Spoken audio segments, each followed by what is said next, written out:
ಸದನದ ಇತ್ತೀಚೆಗೆ ನಡೆದಂಥ ಸದನ ಬಿಜೆಪಿ 18 ಶಾಸಕರ ಅಮಾನತು ಕೂಡ ಆಗಿತ್ತು.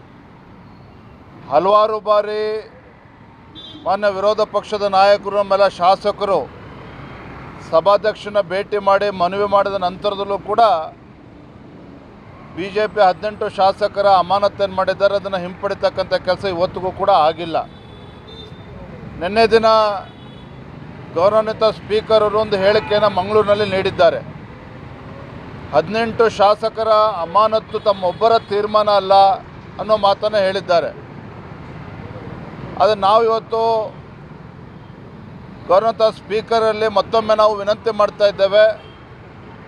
ಈ ರೀತಿ ಆಡಳಿತ ಪಕ್ಷದ ಕೈಬೊಂಬೆಯಾಗಿ ವರ್ತನೆ ಮಾಡಬಾರ್ದು. ಸಂವಿಧಾನ ವಿರೋಧಿ ನಡವಳಿಕೆ ಏನಿದೆ ಇವತ್ತು ರಾಜ್ಯ ಸರ್ಕಾರದ್ದು, ಪ್ರಜಾಪ್ರಭುತ್ವದ ವಿರೋಧಿ ನಡೆ ಏನಿದೆ, ಅದಕ್ಕೆ ತಾವು ಬೆಂಬಲವನ್ನು ನೀಡಬಾರ್ದು. ತತ್ಕ್ಷಣ ತಮ್ಮ ನಿರ್ಧಾರದಿಂದ ಹಿಂಸರಿಬೇಕು. ಆಡಳಿತ ಪಕ್ಷವನ್ನು ಮನವರಿಕೆ ಮಾಡಿ ಕಾನೂನು ಬಾಹಿರವಾಗಿ ಏನೋ 18 BJP ಶಾಸಕರನ್ನು ಅಮಾನತು ಮಾಡಿದ್ದರೆ ಅದನ್ನು ಹಿಂಪಡಿಬೇಕು ಅನ್ನೋ ಮಾತನ್ನು ಇವತ್ತು ಕೂಡ ನಾವು ಹೇಳ್ತಾ ಇದ್ದೇವೆ.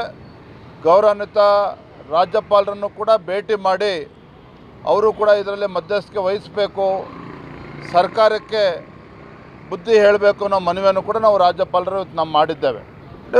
ರಾಜ್ಯದ ಮುಖ್ಯಮಂತ್ರಿಗಳೇ ಈ ರೀತಿ ಹೇಳಿಕೆಗಳನ್ನು ಕೊಟ್ಟಾಗ ಯಾವುದೇ ಕಾರಣಕ್ಕೂ ಭಾರತ ಯುದ್ಧವನ್ನು ಸಾರಬಾರ್ದು, ಪಾಕಿಸ್ತಾನದ ಮೇಲೆ ಯುದ್ಧ ಮಾಡಬಾರ್ದು ಅನ್ನೋ ಹೇಳಿಕೆಯನ್ನು ಮುಖ್ಯಮಂತ್ರಿಗಳೇ ಕೊಟ್ಟಾಗ ಇನ್ನು ತಿಮ್ಮಾಪುರ ಇರ್ಬೋದು, ಸಂತೋಷ್ ಲಾಡ್ ಇರ್ಬೋದು ಮಾತನಾಡ್ತಕ್ಕಂಥದ್ದೇನು ವಿಶೇಷ ಅಲ್ಲ.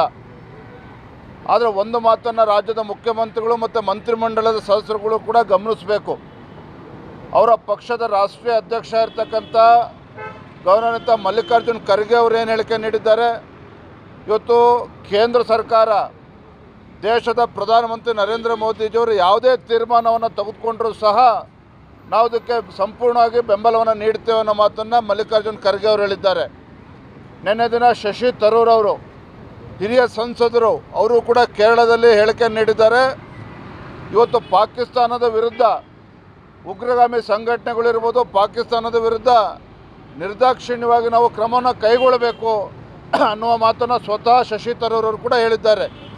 ಇದನ್ನು ಈಗಲಾದರೂ ಕೂಡ ಅರ್ಥ ಮಾಡಿಕೊಂಡು ಇಡೀ ದೇಶ ಇವತ್ತು ಒಟ್ಟಾಗಿ ಇಂಥ ಸಂದಿಗ್ಧ ಪರಿಸ್ಥಿತಿಯಲ್ಲಿ ಒಟ್ಟಾಗಿ ನಿಂತಾಗ ಈ ರೀತಿಯ ಅವಿವೇಕತನದ ಹೇಳಿಕೆಯನ್ನು ಬಿಟ್ಟು ದೇಶದ ಪರವಾಗಿ ನಿಲ್ಲಬೇಕು ಅಂತೇಳಿ ಮಾನ್ಯ ಮುಖ್ಯಮಂತ್ರಿಗಳು ಕೂಡ ಆಗ್ರಹ ಮಾಡ್ತಾನೆ. ತಿಮ್ಮಾಪುರ್ಗೂ ಕೂಡ ನಾನು ಆಗ್ರಹವನ್ನು ಮಾಡ್ತೇನೆ.